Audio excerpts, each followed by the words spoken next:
Hi everyone, my name is April and welcome back to my sewing channel. So back in November, I went to Japan and I got this Inosuke blanket from Universal Studios because I love Inosuke and it was so cold at Universal Studios that day. This is a cute little cape, but I wish that it was bigger so it could actually wrap around me and be more useful. So this blanket cost 4,900 yen, which is about $31 at the time that we went. And although I'm not saving more money by making my own version of this blanket, I will say that I love my version so much more. I hope you enjoyed this video and let's get started. For the lining of my blanket, I chose a soft minky fleece with bumpy dots all over it.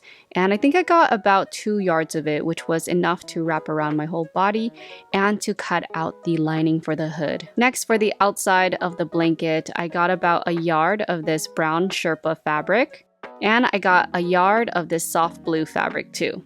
For the hood, I found the perfect shade of gray fleece and only got a half yard of it since it's just for the outer hood. The original lining of the hood isn't that great, so I'm excited to use the bumpy fleece fabric instead. As for the boar's face, I haven't decided what I wanted to do, either find fabric in each color or dye a white fabric to match each color. But I don't want to worry about that for now, so let's get started.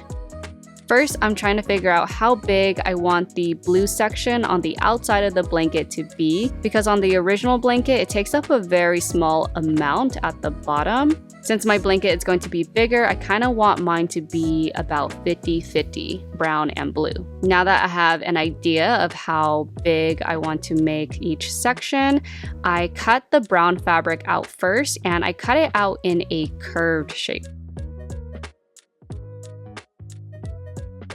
Here's what it looks like unfolded. Next, lay the blue fabric down on fold and lay the brown piece on top to use as a guide to cut out the same curved shape. Then for the other side of the blue fabric, I just extended it a little bit and cut straight across.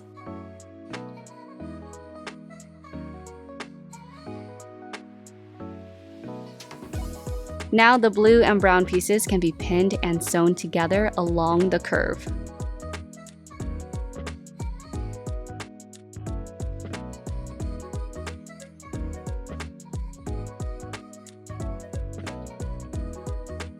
I'm using a ballpoint needle and I also have a walking foot on to help feed the thick layers evenly through the machine.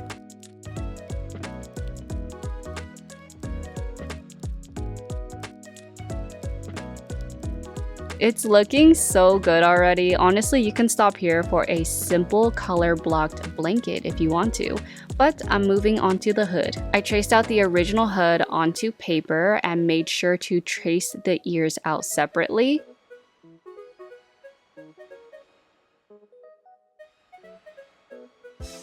Then I added seam allowance all around the pieces and cut out my pattern. Now I can cut the hood from the gray fabric, and since the back of the hood extends just a little longer at the neckline, I have a front and back hood piece.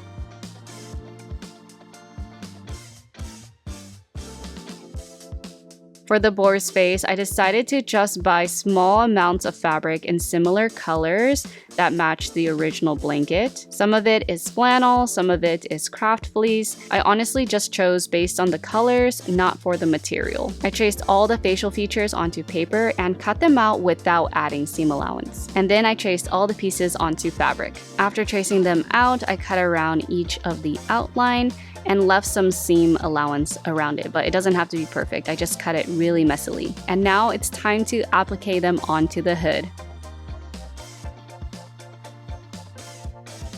Starting with the eyes, you want to first sew on the outline with a straight stitch. This is just so you can hold it in place. At this point, you should also put some stabilizer underneath the fabric so that you can tack it down at the same time. The stabilizer is going to just help feed your fabric through without it getting all tangled in your machine. Once the outline is secured, I can now trim the extra fabric away as close as I can to the stitched line. It helps to use a small and sharp pair of scissors. I love the ones I'm using from Famore.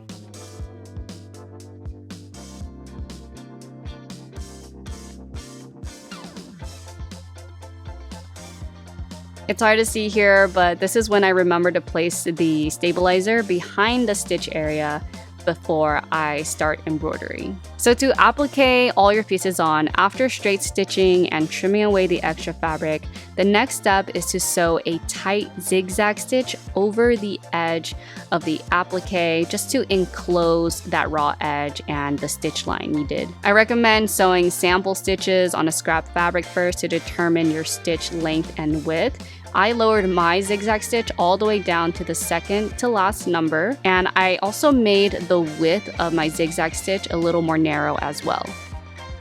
And here is the first layer of the eye. Now I can pin the next layer on top and repeat the same steps by first sewing it down with a straight stitch along the marked line. And since it's a circle, it's gonna take some time because I have to stop and turn every couple of stitches. Then again, you want to trim as close as you can to the stitch line. And lastly, zigzag stitch over the edges to enclose it all.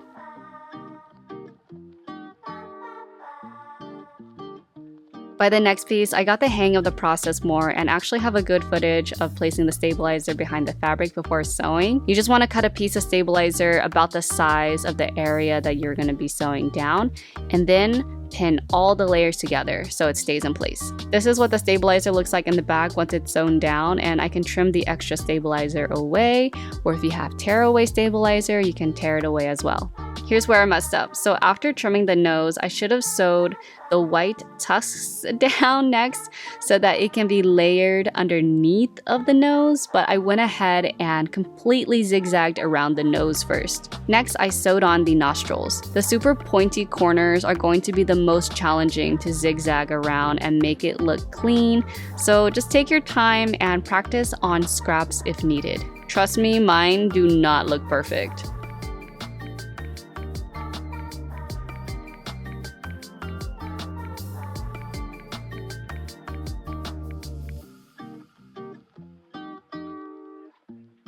And lastly, the tusks that I forgot to add. I'm just going to sew it down right next to the nose, kind of overlapping the pink zigzag stitching. And then I'm going to switch back to pink thread and just go over the nose again to bury the white tusk underneath.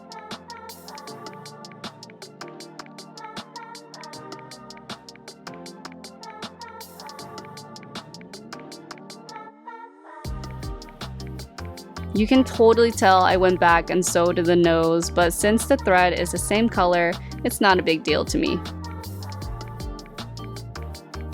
The last detail to add are black dots on the pupil and wrinkle lines around the eyes. Embroidering a little black dot manually definitely takes some practice and is more challenging than it looks, which is why mine looks so messy, but I just kept going back and forth in the areas that looked uneven to just make it a little more round.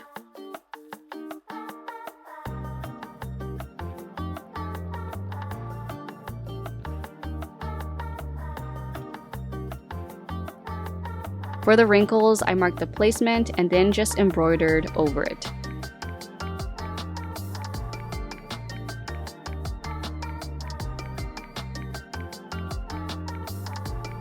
Moving on to the ears, I appliqued some pink and purple pieces on like how the original blanket did.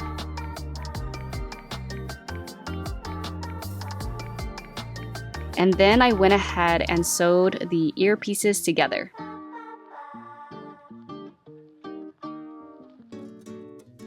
Trim down the seam allowance and then turn the ears right sides out. Now I can sandwich the ears in between my outer hood pieces and sew along the edge but leave the bottom open. Cut out my lining hood as well, and it's a lot easier because there's no ears to work with.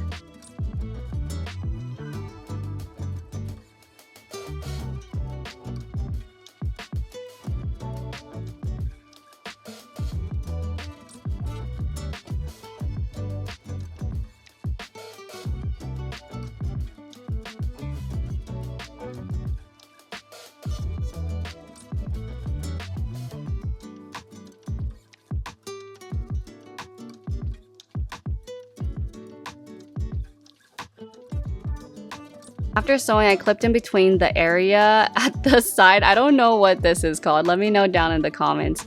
But you just want to clip in between that to release the tension so that when you turn it inside out, that you'll get a nice shape and the thread won't be holding it back. I turned them both right sides out, but you actually want to face them right sides together so that you can sew the front opening closed.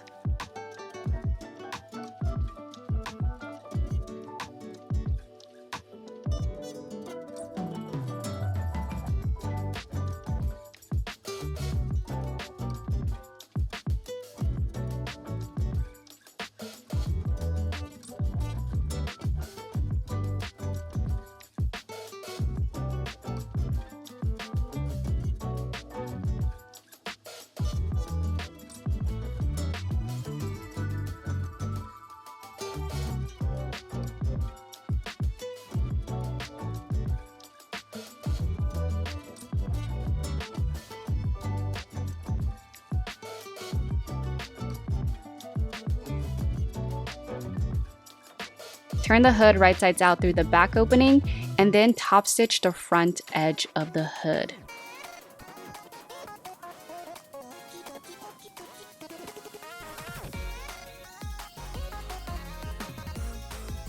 I'm so happy to be done with this dang hood. I literally took a break from working on it in December because all of the little details were so overwhelming. The end is near! Here are all of my pieces now. We have the lining blanket layer, the outer blanket layer, and the hood. I'm folding each piece in half and notching it at the center so I can evenly pin everything together.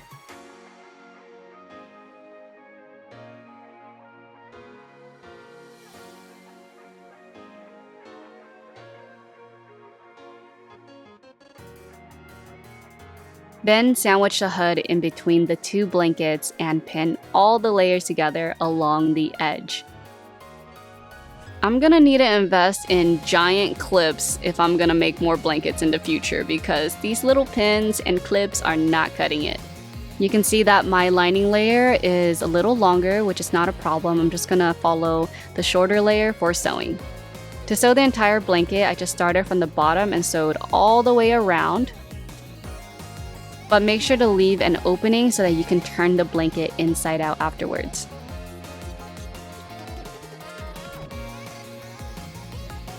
Get yourself a walking foot. It comes in handy for projects like this and for sewing stretchy fabric. Links to all my sewing supplies is down in my description box. Just make sure you're purchasing the right walking foot for your machine. It's got to be compatible.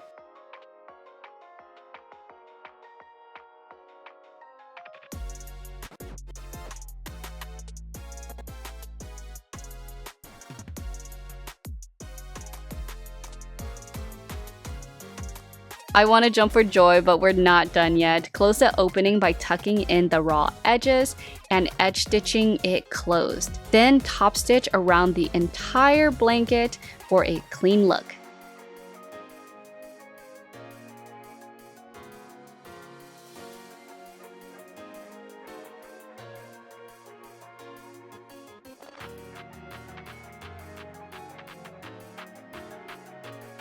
This blanket wouldn't be complete without some buttonholes to hold it together in the front, and it's kind of challenging to sew a buttonhole through such thick, fluffy layers, but if you add a piece of tissue paper underneath, it can help glide it through the machine better, and you also want to push and pull it a little bit so that it moves along.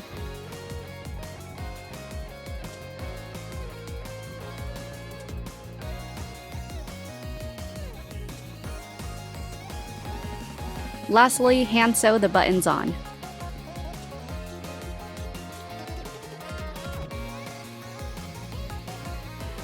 And now I'm finished!